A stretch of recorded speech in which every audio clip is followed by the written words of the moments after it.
कहते हैं भारत में सबसे बड़ा धर्म प्रोटोकॉल, और जब कोई मुख्य न्यायाधीश खुद कह दे कि उसे वो नहीं मिला तो समझिए मामला संवैधानिक नहीं बल्कि इमोशनल मैसेज वाला। आइए मिलते हैं भारत के नए सीजेआई जस्टिस बी.आर. गवई से, जिनके कार्यभार संभालते ही न्यायपालिका में तूफान आ गया और साथ ही शुरू हुआ प्रोटोकॉल बनाम प्रतिष्ठा का महासंग्राम।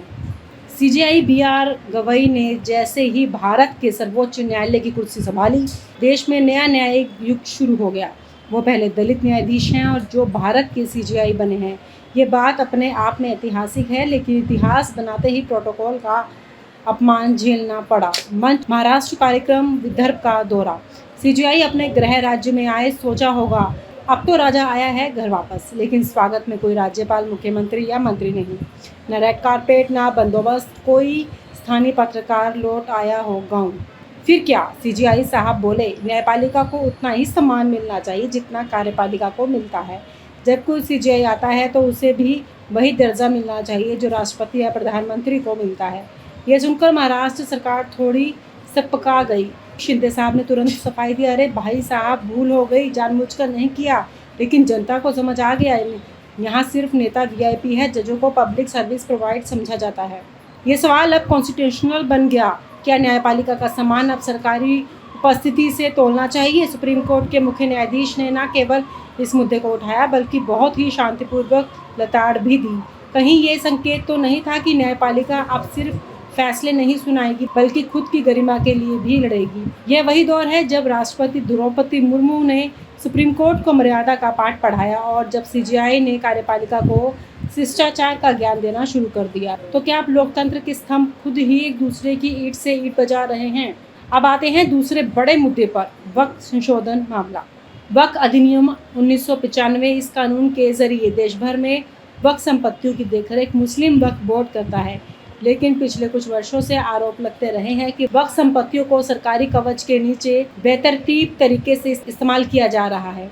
2023 में सरकार ने वक्फ अधिनियम में कुछ संशोधन किए, जिसमें संपत्ति अधिग्रहण, अघोषित दावों और ट्रस्ट की शक्तियों को भी मजबूत बनाया गया। फिर क्या? मामला सुप्रीम कोर्ट पहुंच गया और अब जब सीजेआई गवई आए तो पहली सुनवाई में ही न्यायपालिका की मुद्रा बदली सी लगी। सीजेआई ने कहा, क्या हम धर्म के नाम पर संपत्तियों को इस तरह खास समूहों को सौंप सकते हैं? क्या ये संविधान के अनुच्छेद 16 समानता का उल्लंघन नहीं? यह सुनकर वक्फ बोर्ड वालों की हालत वैसी हो गई जैसे परीक्षा में पेपर देखकर छात्र बोले, ये तो सिलेबस में था ही नहीं। अब बड़ा सवाल, क्या वक्फ बोर्ड को संपत्तियों का विशेष अधिकार मिलना चाहिए सिर्फ इसलिए कि वो धार्मिक संस्था है? सीजेआई का रुख साफ है, धार्मिक स्वतंत्रता और प्रशासनिक जवाबदेही अलग अलग चीज़ें हैं। अब न्यायपालिका नई संकेत दे रही है कि माइनॉरिटी राइट्स का मतलब ये नहीं है कि पारदर्शिता की बड़ी चढ़ा दी जाए। इसलिए कोर्ट ने केंद्र सरकार को नोटिस थमाया और पूछा, क्या इन संशोधनों का कोई सार्वजनिक लाभ है या फिर से कुछ खास संसाधनों को फायदा पहुंचाने की योजना है? सिर्फ 48 घंटे के अंदर सीजेआई गवई ने न्यायपालिका के 2 मुद्दों पर ज़बरदस्त एजेंडा दिया है। हमारा सम्मान चाहिए, सिर्फ कुर्सी नहीं। कार्यपालिका को ललकारकर आप नेता हैं, हम न्याय हैं। संवैधानिक मूल्य सबके लिए समान है, वक्फ हो या वफादार। धर्म आधारित संस्थाओं को पारदर्शिता और समानता के मानकों पर परखना शुरू। ऐसे में क्या आने वाले महीनों में सुप्रीम कोर्ट और ज़्यादा एक्टिविस्ट हो जाएगा? देश में जब संविधान की दुहाई हर दूसरे दिन दी जाती थी, तब न्यायपालिका के सबसे ऊंचे पद पर बैठे व्यक्ति, भारत के मुख्य न्यायाधीश, जब अपने ही गृह राज्य पहुंचे और कोई स्वागत करने ना आए तो सवाल उठना लाजमी है। क्या लोकतंत्र के तीनों स्तंभ वाकई बराबर हैं या फिर कोई वीआईपी चार्ट सिर्फ कार्यपालिका और विधायिका के लिए बना है? मुख्य न्यायाधीश बी.आर. गवई जब महाराष्ट्र के दौरे पर पहुंचे तो चौंका देने वाली बात ये रही कि एयरपोर्ट पर ना तो कोई सीएम का प्रतिनिधि था, ना कोई मुख्य सचिव और ना ही डीजीपी या पुलिस कमिश्नर। पूरा एयरपोर्ट जैसे किसी आम सिविल कोर्ट के लिए वादी पक्षधार का इंतज़ार कर रहा हो, ना कि भारत के सीजेआई का। सीजेआई गवई ने भले ही कहा हो कि ये प्रोटोकॉल का मुद्दा नहीं, सम्मान का मामला है, लेकिन उनका तंज साफ था। अगर हम जज लोग प्रोटोकॉल तोड़ते हैं तो आर्टिकल 142 का हवाला दिया जाता है। वाह, अब संविधान के सबसे ताकतवर अनुच्छेद को भी इमोशनल ब्लैकमेल करने के लिए यूज़ किया जाने लगा। इससे पहले भी कई सीजीआई प्रोटोकॉल को लेकर गफलत में फंसे हैं, लेकिन गवई साहब के साथ जो हुआ वो तो सीधे सिस्टम पर तमाचा है। एक और लोकतंत्र के 3 स्तंभ बराबरी के दावे करते हैं, दूसरी ओर न्यायपालिका को एयरपोर्ट पर कोई घास तक नहीं डालता। मुख्य सचिव, डीजीपी और बाकी अधिकारियों को जब गलती का एहसास हुआ तो वह एयरपोर्ट जाकर क्षमा याचिका करने लगे। देर से सही, पर संवैधानिक शर्म जाग गई। लेकिन सवाल ये है कि ये शर्म सिर्फ पद के लिए थी या उस व्यक्ति के लिए जो संविधान की रक्षा का शपथ लेकर बैठा है। अब सवाल ये उठता है कि अगर सीजीआई के साथ ऐसा हो सकता है तो बाकी जजों के साथ क्या क्या होता होगा। शायद अदालत से बाहर निकलते ही उनका दर्जा वापस आम नागरिक जैसा हो जाता है। वोट नहीं मांगते, ना रैली करते हैं, इसलिए स्वागत की ज़रूरत भी नहीं। पीएम, राष्ट्रपति या सीएम जब कहीं जाते हैं तो सड़कों पर रेड कारपेट बिछा दिया जाता है, एयरपोर्ट पर बैंड बाजा होता है, स्वागत में मंत्रीगण कतार में खड़े रहते हैं। लेकिन देश का मुख्य न्यायाधीश एक साइलेंट लैंडिंग जैसे न्याय और गरिमा को नॉन वेज ट्रीटमेंट दिया जा रहा हो। गवई साहब ने मंच से यह भी कह दिया कि हमारे सामने कोई छोटा बड़ा नहीं है, सब बराबर हैं। पर हकीकत यह है कि लोकतंत्र के तीनों स्तंभों की बराबरी सिर्फ एनसीईआरटी की किताबों पर ही सीमित है। मैदान में जो दिखता है वो पावर की प्रोटोकॉल से चलता है। अब जनता के बीच भी यही गर्म चर्चा है, क्या गवई साहब ने यह मुद्दा जानबूझकर उठाया है? क्या ये न्यायपालिका की साख को पुनः स्थापित करने की रणनीति है या फिर ये भी केंद्र और राज्यों के बीच जारी अदृश्य खींचतान का हिस्सा है?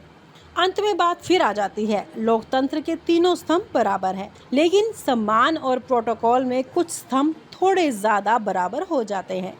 गवई साहब का स्वागत ना होना सिर्फ एक घटना नहीं, ये उस सोच का आईना है जिसमें न्यायपालिका को सर्वोच्च तो माना जाता है पर स्वागत में सर्वथा अनुपस्थित। आज हम बात करेंगे एक ऐतिहासिक पल की। न्यायमूर्ति भूषण रामकृष्ण गवई की भारत के 92वें मुख्य न्यायाधीश के रूप में नियुक्ति की। 14 मई 2025 को शपथ लेने वाले गवई भारत के दूसरे दलित मुख्य न्यायाधीश होंगे। यह पल न सिर्फ न्यायपालिका के लिए बल्कि सामाजिक न्याय और दलित अधिकारों के लिए भी एक नया सूरज लेकर आएगा। लेकिन दोस्तों, उनका सफ़र आसान नहीं होगा। नागरिकता संशोधन कानून, सीएए और उससे जुड़ी जनगणना की चुनौतियां, मुख्य चुनाव आयुक्त, सीआईसी की नियुक्ति का विवाद और संसद से सुप्रीम कोर्ट तक पहुंचे कई अहम मामले, ये सभी उनके सामने कठिन राह रखते हैं। तो आइए चलते हैं इस कहानी में और समझते हैं कि कैसे न्यायमूर्ति गवई भारत के इतिहास में एक नया अध्याय लिख सकते हैं। न्यायमूर्ति गवई के सामने जो चुनौतियां हैं वो उनके पूर्ववर्तियों से कहीं ज़्यादा जटिल है। पहला बड़ा मुद्दा है नागरिकता संशोधन कानून यानी सीएए और इससे जुड़ी राष्ट्रीय जनगणना। 2019 में पारित सीएए को लेकर देश भर में बड़े पैमाने पर विशेष प्रदर्शन हुए। दिल्ली, उत्तर प्रदेश और असम जैसे राज्यों में लोग सड़कों पर उतर आए क्योंकि उनका मानना था कि यह कानून संविधान की धर्मनिरपेक्ष भावना के खिलाफ है। कई याचिकाएं सुप्रीम कोर्ट में लंबित हैं जो इस कानून की संवैधानिकता पर सवाल उठाती है। सवाल ये है कि क्या सीएए अनुच्छेद 14 का उल्लंघन करता है जो सभी के लिए समानता की गारंटी देता है, और जनगणना में एनपीआर राष्ट्रीय जनसंख्या रजिस्टर के इस्तेमाल से क्या नागरिकों की निजता पर खतरा होगा। ये सवाल अब सुप्रीम कोर्ट के दरवाजे पर और न्यायमूर्ति गवई की अगुवाई में इनका जवाब देना होगा। दूसरा, मुख्य चुनाव आयुक्त सीआईसी की नियुक्ति का विवाद। हाल ही में सरकार ने सीआईसी और अन्य चुनाव आयुक्तों की नियुक्ति प्रक्रिया में बदलाव किए हैं जिसमें विपक्ष ने लोकतंत्र पर हमला करार दिया है। सुप्रीम कोर्ट में इसकी सुनवाई चल रही है और कोर्ट को यह तय करना होगा कि यह प्रक्रिया पारदर्शी और निष्पक्ष है। दोस्तों, ये मामला इसलिए अहम है क्योंकि भारत का लोकतंत्र अपनी निष्पक्षता के लिए जाना जाता है और चुनाव आयोग की स्वतंत्रता उनकी रीढ़ है। इसके अलावा संसद से कई और मामले सुप्रीम कोर्ट पहुंचे हैं। अनुच्छेद 370 की बहाली की मांग, समलैंगिक विवाह और कानूनी मान्यता और डेटा प्राइवेसी से जुड़े कानून जैसे मुद्दे भी कोर्ट की मेज पर है। इन सभी में न्यायमूर्ति गवई की भूमिका न सिर्फ एक न्यायाधीश की होगी बल्कि एक ऐसे नेता की होगी जो संविधान की रक्षा करे। और सबसे अहम, उत्तर प्रदेश जैसे राज्यों में दलितों पर बढ़ते अत्याचार, समाजवादी पार्टी के नेता अखिलेश यादव ने हाल ही में कहा था कि उत्तर प्रदेश दलितों पर अत्याचार में नंबर 1 राज्य बन चुका है। 2024 में कई ऐसी घटनाएं सामने आई हैं जिन्होंने दलित समुदाय के खिलाफ हिंसा और भेदभाव की गंभीर स्थिति को भी उजागर किया है। एक दलित मुख्य न्यायाधीश के रूप में न्यायमूर्ति गवई से उम्मीदें और भी बड़ी हैं। तो कौन है न्यायमूर्ति BR गवई? उनकी कहानी प्रेरणा से भरी है। 24 नवंबर 1960 को महाराष्ट्र के अमरावती में जन्मे भूषण रामकृष्ण गवई का ताल्लुक एक दलित परिवार से है। उनके पिता RS गवई एक प्रमुख सामाजिक कार्यकर्ता राजनेता थे जिन्होंने बिहार और केरल के राज्यपाल के रूप में सेवा की। पिता की सामाजिक न्याय की विरासत ने शायद उन्हें प्रेरित किया। 1985 में वकालत शुरू करने के बाद गवई ने तेजी से अपनी पहचान बनाई। उन्होंने नागपुर में कई महत्वपूर्ण मामलों में वकालत की और उनकी प्रतिभा को देखते हुए 2003 में उन्हें बॉम्बे हाई कोर्ट का न्यायाधीश नियुक्त किया गया। बॉम्बे हाई कोर्ट में अपने कार्यकाल के दौरान उन्होंने कई ऐसे फैसले दिए जिन्होंने उनकी कानूनी गहराई और सामाजिक संवेदनशीलता को दर्शाया। 2019 में जब उन्हें सुप्रीम कोर्ट का न्यायाधीश बनाया गया तो यह न सिर्फ उनके लिए बल्कि समुदाय के लिए भी गर्व का पल था। न्यायमूर्ति गवई ने कई बार स्वीकार किया कि उनकी दलित पहचान अनुसूचित जातियों के लिए आरक्षण नीति के लिए उन्हें उच्च न्यायपालिका में जगह दिलाई। ये बात उनकी विनम्रता को दिखाती है और भारत की समावेशी नीतियों की ताकत को रेखांकित करती है। लेकिन उनकी यह यात्रा आसान नहीं थी। दलित समुदाय से होने के कारण उन्हें सामाजिक और पेशेवर चुनौतियों का सामना करना पड़ा। फिर भी उनकी मेहनत, निष्पक्षता और कानून के प्रति समर्पण ने उन्हें देश के सर्वोच्च न्याय पद तक पहुंचाया।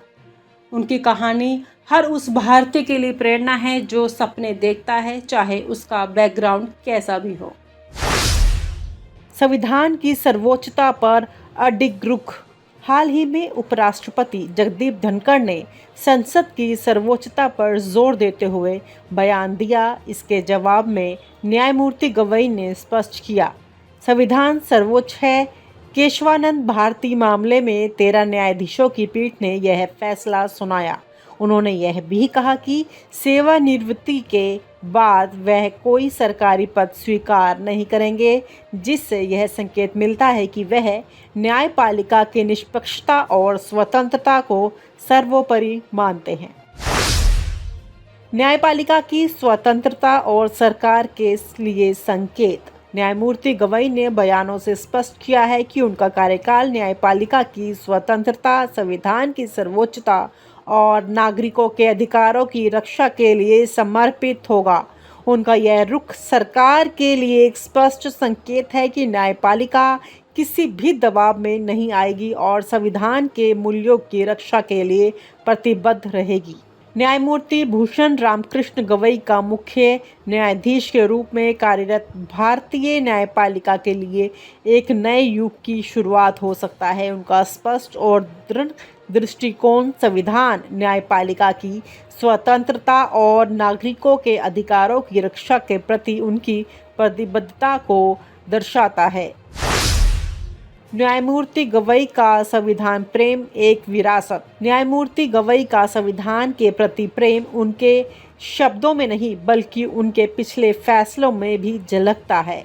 उन्होंने अपने करियर में कई बार ये सिद्ध किया कि संविधान की आत्मा यानी न्याय, स्वतंत्रता, समानता और प्रभुता को सबसे ऊपर रखा जाना चाहिए। वह उपराष्ट्रपति जगदीप धनखड़ जैसे संवैधानिक पदाधिकारियों संसद को सर्वोच्च बताने लगे।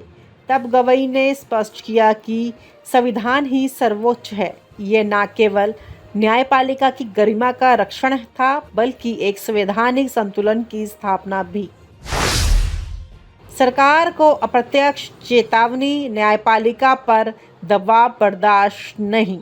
सेवानिवृत्त होने के बाद किसी भी राजनीतिक या संवैधानिक पद को स्वीकार न करने का गवई का बयान एक गहरा संदेश भी है। उन्होंने यह संदेश साफ कर दिया है कि न्यायिक पद से विदा होने के बाद न्यायाधीशों का राजनीतिक गलियारों में घूमना न्यायपालिका की साख को नुकसान पहुंचाता है। गवई ने कहा कि वह राज्यपाल या किसी अन्य राजनीतिक पद को ग्रहण नहीं करेंगे। यह मोदी सरकार को अप्रत्यक्ष चेतावनी है कि सुप्रीम कोर्ट के भीतर अब ऐसे लोग भी हैं जो पूर्णतः निष्पक्ष हैं और जो न्यायपालिका की गरिमा के लिए किसी भी सीमा तक जा सकते हैं।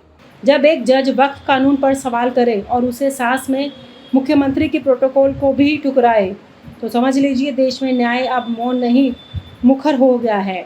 सीजेआई गवई की कुर्सी अब सिर्फ चीफ नहीं बल्कि कॉन्स्टिट्यूशनल चैलेंजर बन चुकी है। और आप हमसे जुड़े रहने के लिए सब्सक्राइब करें YouTube पर, फॉलो करें Twitter पर और लाइक करें Facebook पर। और ज्यादा जानकारी के लिए आपको टाइप करना होगा सिर्फ न्यूज़ नशा।